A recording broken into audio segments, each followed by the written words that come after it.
Hi hello friends, నేను మీ జయచంద్ర నాయుడు. ఈరోజు అయితే మళ్ళీ ఇంకొక సరికొత్త వీడియోతో అయితే మీ ముందుకు వచ్చాను.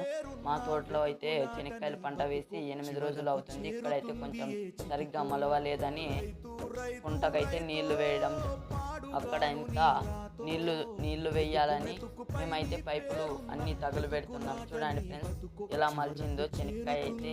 మీరు ప్లీజ్ ఛానల్ని లైక్ చేసి సబ్స్క్రైబ్ చేసి కామెంట్ చేయండి ఫ్రెండ్స్. చూడండి ఫ్రెండ్స్, దేవుడికెందుకు తెలియదు మరి నీ ఇంట్లో నీ విషాదం. కళ్ళకత్తుకొని తింటారు నీ కన్నీళ్ళెవరు బాపరు. రైతు రైతు రైతో పాడుగాను నీ రాతో. మెతుకు మెతుకుపై నీ చెమటున్న వెతుకులాట నీ బతుకు చివరకు చేరుతుంది ఏ చితికో.